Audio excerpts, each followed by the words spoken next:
Very good. Dear students, मैं सैयद महफूज आलम, करीम city college मांगो कैंपस शोबे उर्दू का टीचर तुम लोगों से मुखातिब हूँ। आज आप लोगों को मैं, जैसा कि मैंने वादा किया था, जानिसार अख्तर की गज़ल की तशरीह करूँगा और तशरीह से पहले उनकी हयात व ख़िदमात का मुख्तसर सा जायज़ा लूँगा। तो शुरू करता हूँ। जानिसार अख्तर की पैदाइश 1914 कस्बा खैराबाद ज़िला उत्तर प्रदेश में हुई, सूबा उत्तर प्रदेश में हुई। उनके वालिद मुस्तर खैराबादी बजाते ख़ुद बहुत बड़े शायर थे, मुजाहिद आज़ादी भी थे। जानिसार अख्तर ने 10वीं जमात ग्वालियर के विक्टोरिया कॉलेजिएट हाई स्कूल से पास किया, अलीगढ़ से बीए और एमए पास किया। उसके बाद विक्टोरिया कॉलेज ग्वालियर में उर्दू के लेक्चरर मुकर्रर हुए। तक़सीम मुल्क से कुछ पहले भोपाल चले गए। वहाँ हमीदिया कॉलेज में बहैसियत सदर शोबे उर्दू उनका तकर्रुर हो गया। कुछ दिनों बाद भोपाल से बम्बई चले गए। वहीं 1976 में इंतकाल हुआ। बम्बई की हिंदी फ़िल्मों में उनका एक अलग नाम है। हिंदी फ़िल्मों के बहुत सारे नग़मे जानिसार अख्तर ने लिखे जो बहुत मशहूर हुए और गीतकार की हैसियत से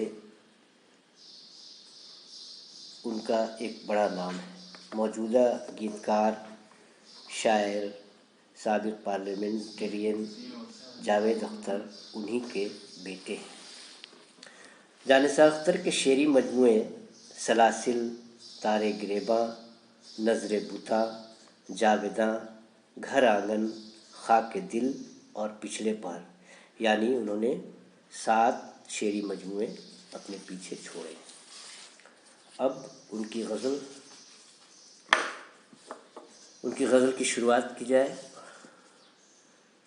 गज़ल का मतला है, जब लगे ज़ख्म तो कातिल को दुआ दी जाए, जब लगे ज़ख्म तो कातिल को दुआ दी जाए, है यही रस्म तो ये रस्म उठा दी जाए।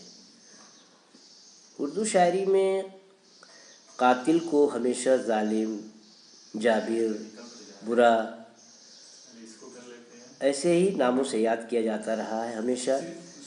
तो शायर का कहना है कि आखिर ये जो रिवायत बरसों बरस की जो फरसूदा रिवायत चली जा रही है, कातिल को बुरा भला कहना, ये बिल्कुल माने फरसूदा बातें हो गई हैं। इन बातों में अब कोई दम नहीं है।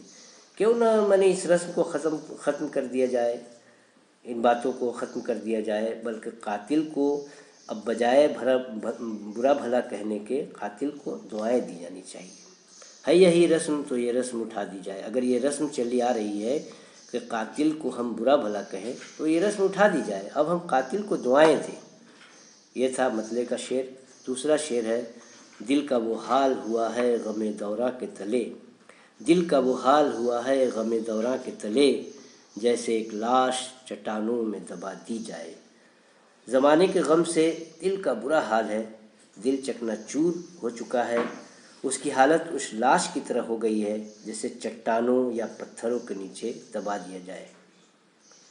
गमज़दा दिल को चट्टानों में दबी लाश से मिसाल, बहुत खूब मिसाल है।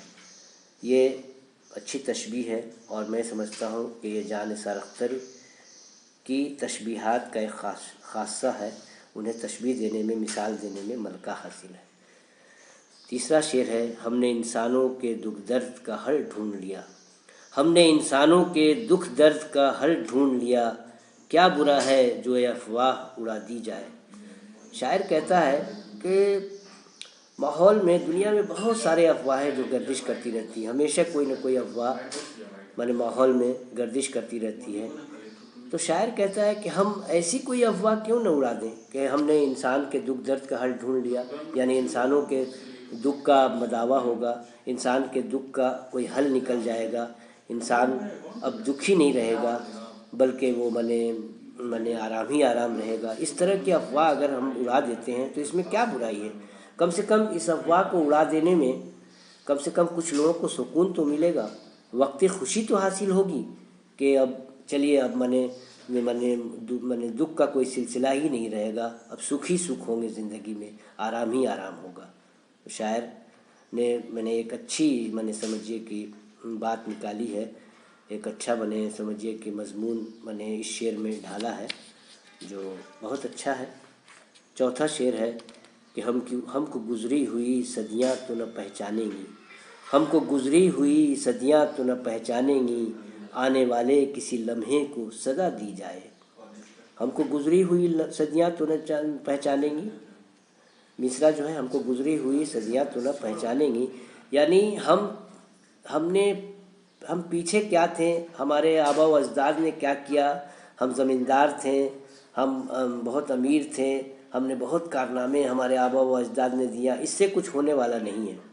इससे आपकी कोई पहचान नहीं बनती, इससे आपकी कोई शनाख्त कायम नहीं होगी, बल्कि आने वाले किसी लम्हे को सदा दी जाए। आपने अभी क्या किया है, आपने इस लम्हे में मैंने समझिए ज़माने को क्या दिया है, क्या कारनामा अंजाम दिया है, क्या आपने तरक्की की है, आपका क्या क्या अचीवमेंट है, ये मैंने समझिए हाल में आपका क्या क्या अचीवमेंट है, उसी को गिना जाएगा, उसी को शामिल किया जाएगा। पुरानी बातों को दोहराने से कोई फ़ायदा नहीं। पांचवा शेर है, उन्हीं गुलरंग दरीचों से सहर झाकेगी, इन्हीं गुलरंग दरीचों से सहर झाकेगी, क्यों न खिलते हुए ज़ख्मों को दुआ दी जाए। शायर कह रहा है कि सिपाही जो है मैदान जंग में, सिपाही को भी ज़ख्म लगते हैं, जंग के दौरान गोलियां चलती हैं, सिपाहियों को ज़ख्म लगता है, तो सिपाही जो है अपने इस ज़ख्म पर नाज करते हैं। इसे गुलरंग दरीचे का शायर ने इसे गुलरंग दरीचे की मिसाल दी, यानी समझिए फूलों की खिड़की है, ये ज़ख्म नहीं, ये फूलों की खिड़की है, और इसको दिखाने में सिपाही जो है शर्मिंदा नहीं होता है बल्कि नाज करता है, क्योंकि ये गोलियां उसे फतहमंदी पर लगी हैं। जबकि जो गलत लोग होते हैं, जो मुजरिम होते हैं, वो अपने ज़ख्मों को छुपाते फिरते हैं कि कोई ये ना देख ले कि इसे ये गोली जो है पुलिस से लगी है, या गोली उसे गलत काम करने में इसे लगी है। लेकिन एक सिपाही जो है अपने ज़ख्म को, अपने खुले हुए इस दरीचे को, ज़ख्म जो है ये खुला हुआ दरीचा है, खुद समझिए कि फूलों का दरीचा है, इसे दिखाने में शर्मिंदा नहीं है बल्कि वो नाज करता है, अपने इस ज़ख्म पे उसे नाज है। यही शेर का मफ़हूम है।